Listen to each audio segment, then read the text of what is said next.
November 27th, 1095. A field outside the cathedral of Clermont in France.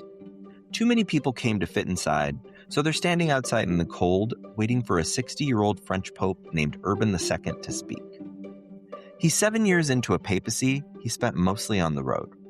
When he was elected in 1088, an anti-pope backed by the Holy Roman Empire was holding Rome, so Urban had to govern the Catholic Church from abbeys and noble houses across France and Italy. By 1095, he's finally consolidated power, and this French-speaking tour is partly a victory lap. In front of him are 13 archbishops, 82 bishops, 90 abbots, and a gathering of knights and laymen who came from across the region to hear him. Most of the council's business has been internal church reform, but that work is done. He's about to deliver one more speech on a different subject. 8 months earlier, ambassadors from the Byzantine emperor showed up at a church council in Piacenza asking for help fighting the Seljuk Turks. The Byzantines wanted what they always wanted from the West: paid soldiers. A few thousand professional Frankish cavalry integrated into the imperial army on contract. Urban heard them out. He sat with the request for 8 months. What he's about to say isn't what they asked for.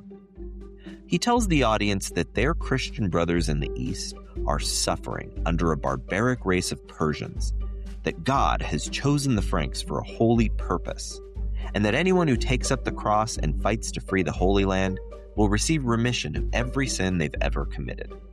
According to the chronicler Robert the Monk, who wrote it all down a decade later, the people in front of him shouted back, "Deus vult," God wills it. The speech launches 2 centuries of religious warfare, gets somewhere around 1 million people killed, and sets the template for the Christian-Muslim relationship we're still living inside today. But Urban had a different option. The Byzantines asked for soldiers, not a holy war. Let's hit CTRL+Z and rewrite history. Welcome to CTRL+Z Rewritten, the podcast where we take the biggest decisions in history and ask, what happens if they go the other way? Not random what-ifs, real 50-50 calls with alternatives that were actually on the table. One decision. We hit CTRL+Z, try it the other way, and see what changes.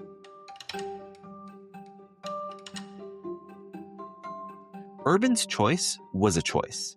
To see why, you have to go back 24 years before Clermont to the worst day in the Byzantine Empire's medieval history. August 26th, 1071, a Friday. The Byzantine Emperor Romanos is leading an army into eastern Anatolia to deal with the Seljuk Turkish raiders. His force is a mess. Byzantine regulars mixed with mercenaries who don't trust each other and Anatolian levies who don't really want to be there. The Seljuk Sultan, Arslan, ambushes him near a fortress town called Manzikert. By nightfall, the Byzantine army is shattered and the emperor is in chains. Romanos is the first Roman emperor captured alive by an enemy in 800 years, since Valerian in the year 260. Arslan reportedly asks his prisoner what he would have done if their positions were reversed. Romanos very honestly says he'd probably have killed him or paraded him through the streets of Constantinople. Arslan, who comes off looking very graceful in this story, ransomed him and sent him back. Romanos made it back to Byzantine territory, but was promptly deposed, blinded, and dead of his wounds within the year. Civil war broke out in Constantinople. While the Byzantines were fighting each other for the throne, Turkish nomads poured into the suddenly undefended Anatolian heartland. By 1080, an area of roughly 78,000 square kilometers had passed from Greek Christian to Turkish Muslim control. The Seljuk set up a sultanate at Nicaea, less than 100 miles or so from Constantinople on the Asian side. This is the empire that Alexius Komnenos inherited when he took the throne in a coup in 1081. He was 24 years old. The next 14 years of his reign are the start of what historians call the Komnenean Restoration. The short version here is that he was very good at his job. He defeated a Norman invasion led by Robert Guiscard, the rough-edged adventurer who had carved a kingdom out of southern Italy. And by the early 1090s, he was stabilizing the currency, restructuring the army, and starting to claw back coastal territory from the Turks. By 1095, Alexios is in a position to think about taking Anatolia back. What he needs is more cavalry, specifically the heavily armored Frankish kind that Western Europe specialized in. Now, hiring foreign soldiers is standard Byzantine practice. The empire's elite bodyguard, the Varangian Guard, was made up mostly of Norse and Anglo-Saxon warriors. So Alexios sends ambassadors to a church council Pope Urban II is holding in the northern Italian city of Piacenza in March 1095. The ambassadors make their pitch. We need Frankish knights. We can pay.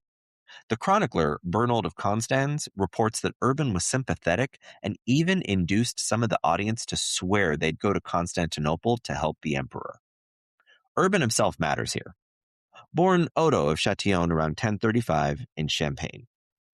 Cluniac monk, then prior at Cluny, the most important monastery in 11th century Europe.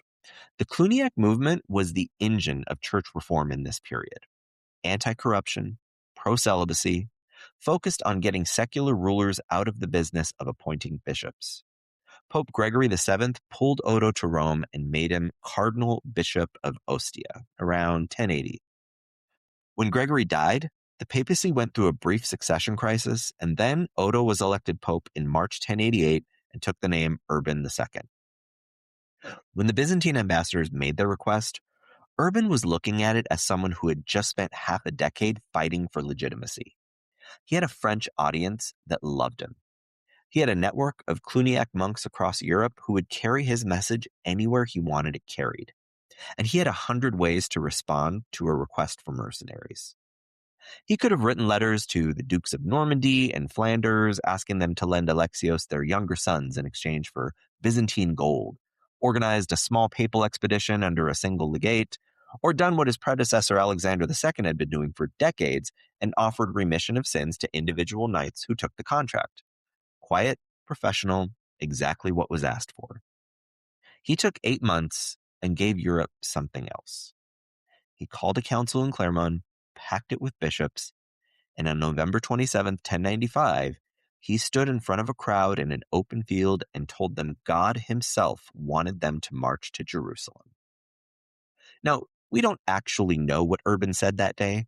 5 different versions of that speech survive, and all of them were written down years or decades later by men with their own agendas, and they don't agree on the details.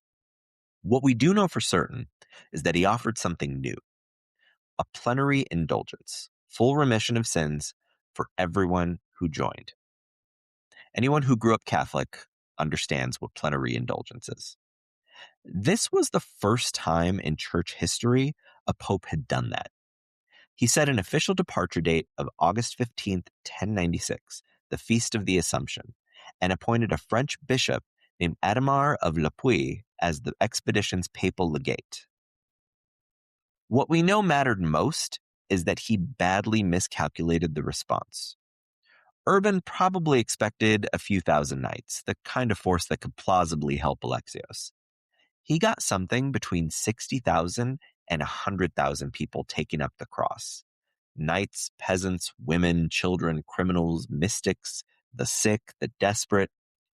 A comet had appeared over Europe in 1095, along with a meteor shower, auroras, and a lunar eclipse. An outbreak of ergotism, a fungal poisoning that causes hallucinations, swept through grain supplies. Famine and plague had been hammering peasants for years. Belief that the end of the world was near was at one of its periodic peaks. Urban lit the match in a room full of gasoline. What followed over the next 2 centuries was a category of human violence Europe had never invented before. In April 1096, before the official crusade had even left, a French priest named Peter the Hermit arrived in Cologne with 40,000 followers. War bands, inspired by the crusading message, moved through the Rhine Valley that spring. The worst of them, led by a German nobleman named Count Amico of Flaunheim, who had decided that fighting Muslims in Jerusalem was a fine idea, but fighting Jews at home was easier. Amico's men killed somewhere between 800 and 1,000 Jews in Worms in May. Days later, they reached Mainz, where Archbishop Ruthard had sheltered the Jewish population in his palace.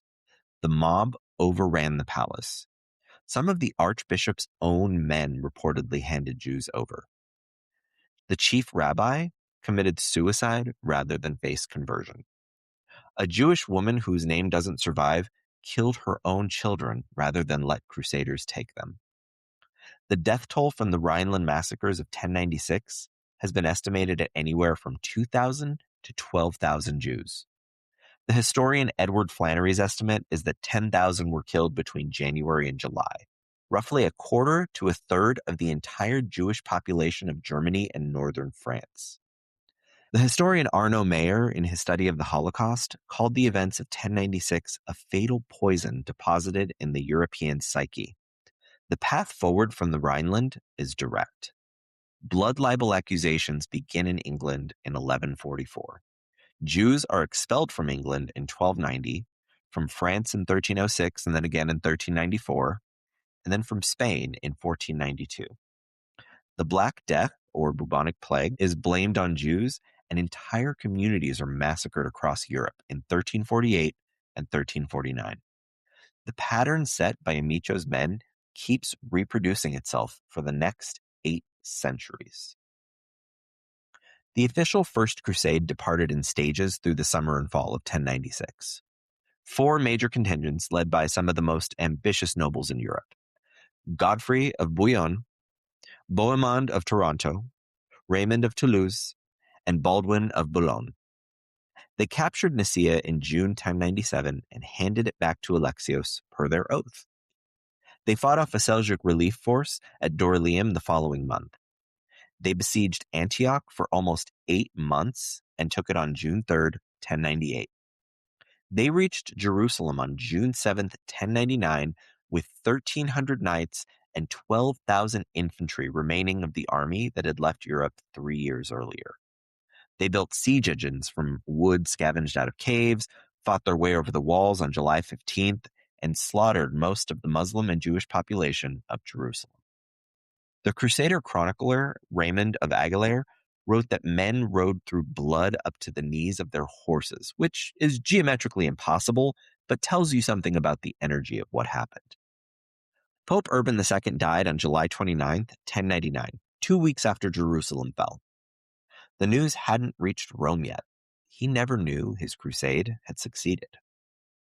4 crusader states were established in the wake of the conquest, collectively called outremer, the French word for overseas. They needed defenders, and the defenders organized themselves into something the medieval world had never seen before: military religious orders. The Knights Templar, founded around 1119 to protect pilgrims, became an international banking network. The Knights Hospitaller, recognized as an order around 1113 and militarized in the following decades, lasted as a sovereign entity into the 19th century. The Teutonic Knights, founded in 1190, eventually pivoted to conquering pagan Prussia and building the political ancestor of modern Germany. The 2-century arc of the Crusader states is mostly the story of slow strangulation. Edessa fell in 1144, which triggered the Second Crusade, which failed. Saladin defeated the Crusaders at Hattin on July 4th, 1187, and retook Jerusalem in October. The Third Crusade brought Richard the Lionheart, who you might remember from the Robin Hood story, Philip II of France, and the German Emperor Frederick Barbarossa, who drowned crossing a river in Anatolia before he ever even got to the fight. The Fourth Crusade, in 1204, never made it to the Holy Land at all. It sacked Constantinople instead, broke the Byzantine Empire, and set the city up to fall to the Ottomans 2.5 centuries later. Acre, the last Crusader city on the mainland, fell to the Mamluks on May 18, 1291. 200 years of Western presence in the Middle East ended with a massacre. The First Crusade, by establishing 4 permanent Christian states in the Muslim land, gave the Muslim world an enemy that wasn't going to leave. In 1105, a Damascene scholar named Ali ibn Talir al-Sulami wrote the first major treatise calling for a renewed jihad against the Franks. The idea took 80 years to mature. Saladin built his entire political career on it. Without Urban's call, none of this gets started. The other option was sitting on his desk the entire time. The Byzantines told him exactly what they needed. He could have simply said yes. Let's see what happens when he does.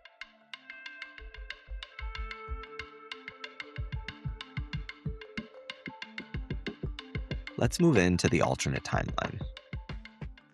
Urban's letter to the Dukes of Normandy and Flanders goes out in the spring of 1096. It asks them to send their younger sons east in exchange for Byzantine gold. There's no plenary indulgence. There's no popular preaching campaign. There's no apocalyptic religious framing at all. It's simply a recruitment notice. A few thousand Frankish knights take the contract. They sail from Italian ports across the Adriatic to Constantinople in the summer and fall of 1096. They integrate into Alexios' imperial army, and they start campaigning in western Anatolia in 1097. Peter the Hermit in this timeline is a French priest with strong opinions and no audience.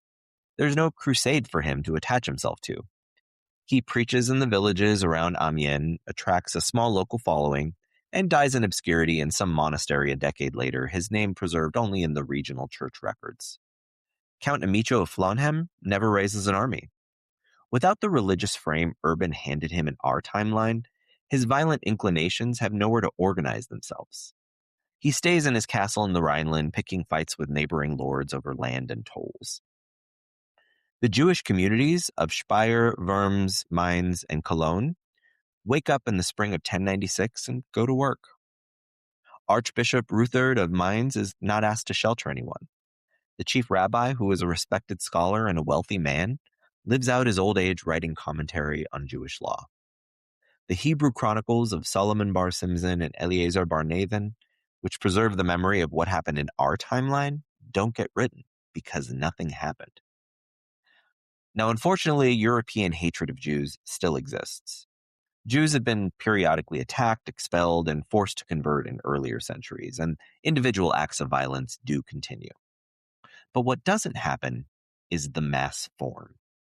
The link between fighting external Muslim enemies and slaughtering internal Jewish ones, the precedent that armed Christian populist movements could murder Jewish communities by the thousands without serious consequence, is not established in 1096. The blood libel that emerged in England in 1144 in our timeline needs different rhetorical material to take root, and may not. The expulsions, the Black Death massacres of 1348 and 49, the centuries-long pattern of European Jewish persecution, all of it loses its founding event. The Jewish population of Germany and northern France grows through the 12th century instead of being decimated in the spring of 1096. The intellectual centers of Ashkenazi Judaism, which in our timeline kept rebuilding themselves after each catastrophe, develop without the catastrophes. The history of European Jewry runs along a line that no historian in our world has ever had the data to imagine.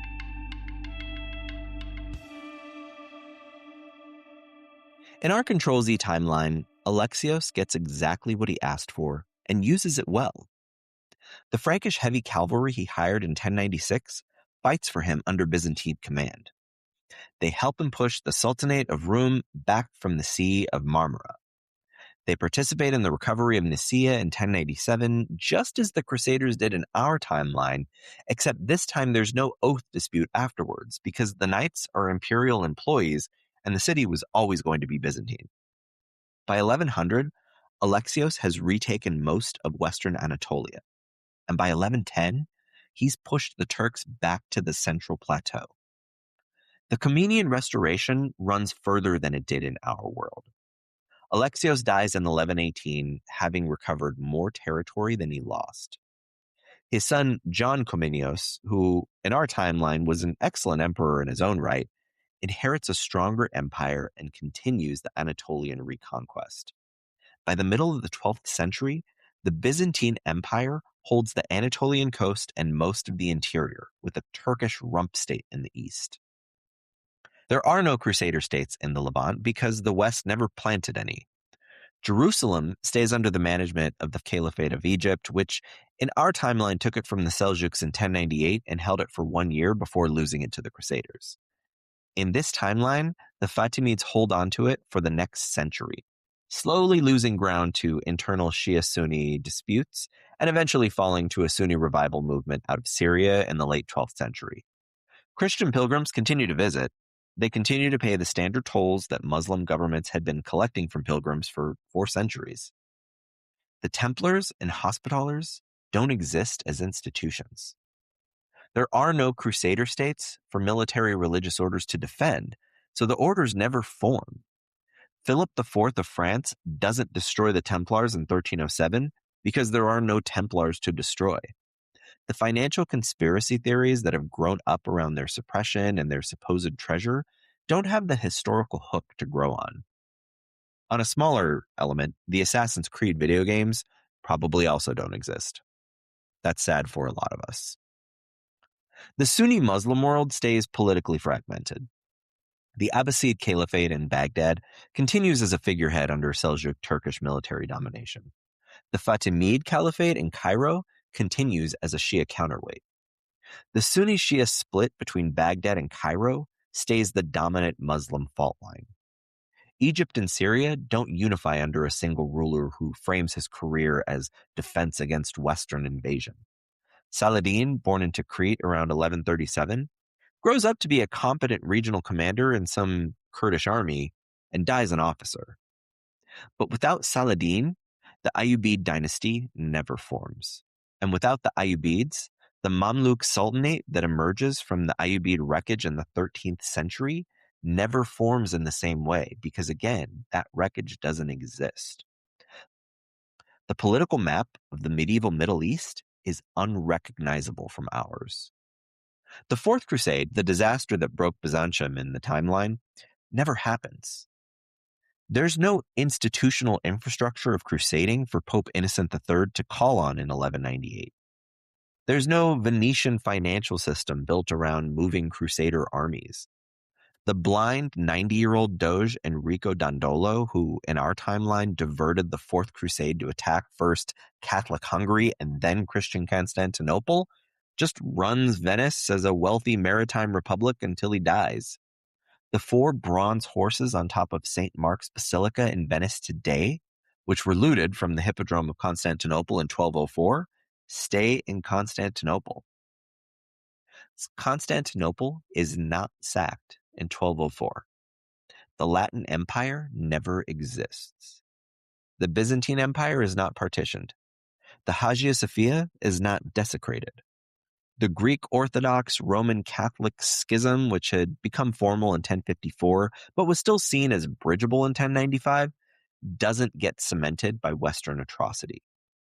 The two halves of Christianity remain in negotiation rather than mutual contempt for the next several centuries. A stronger Byzantium, holding more of Anatolia undamaged by Latin sack, with a real army and a real navy, is a much harder target for the Ottoman dynasty that emerges around 1300. The Ottomans cross into Europe at Gallipoli in 1354 in our timeline. In this one, Byzantium holds the Bosporus Straits, and the crossing doesn't happen on the same schedule. The Battle of Kosovo in 1389 doesn't decide the Balkans. The Battle of Nicopolis in 1396 doesn't break the last serious Christian counterattack. Constantinople doesn't fall in 1453. The Byzantine Empire continues into the early modern era as a diminished but viable state. Greek remains the dominant language of the Eastern Mediterranean. The Hagia Sophia remains the largest Christian cathedral in the world. The Roman political tradition that began with Augustus in 27 BC, which in our timeline ended on May 29, 1453, continues into the era of the printing press, the Reformation, and the New World.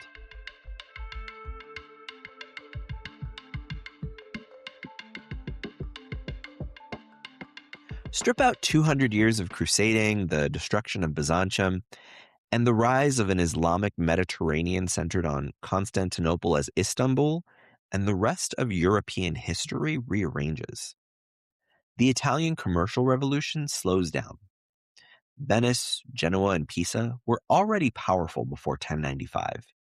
They had defeated Muslim raiders in the 10th century and built strong fleets, but the Crusades supercharged them.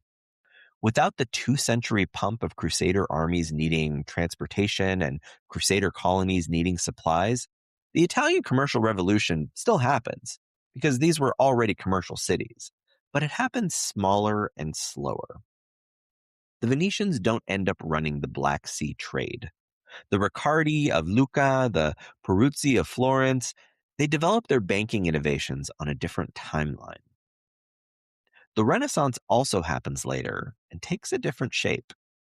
The fall of Constantinople in 1453 sent thousands of Greek scholars west, carrying classical Greek manuscripts that fed the Italian intellectual revival.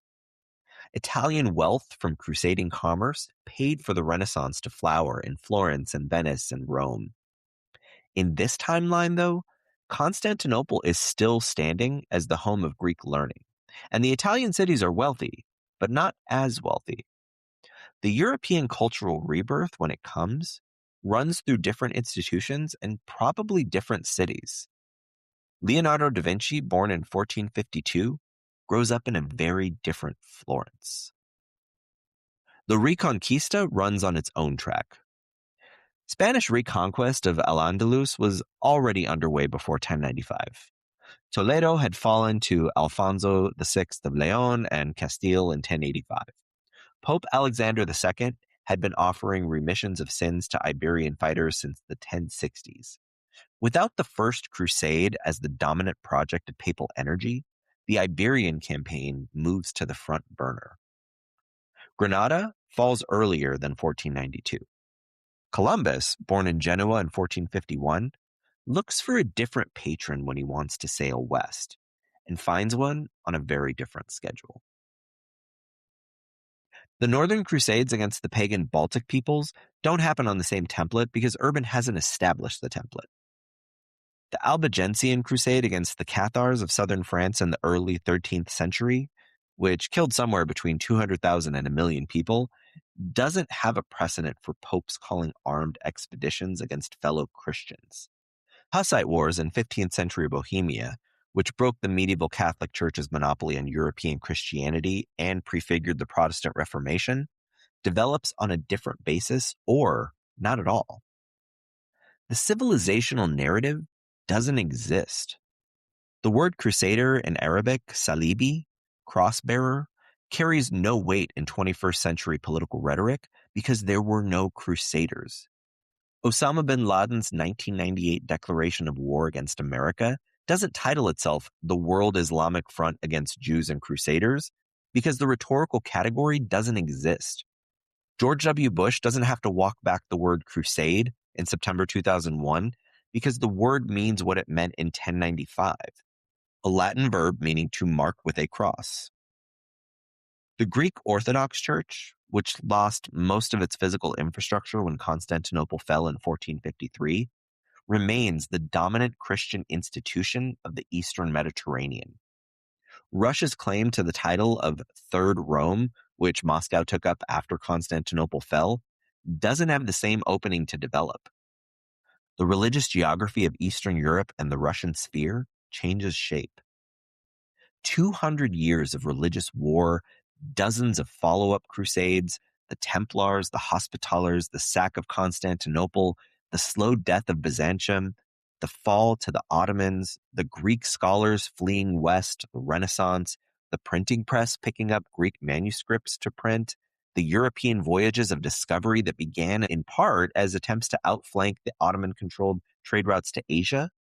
All of it happens differently or not at all, because one French monk in November 1095 chose the smaller option.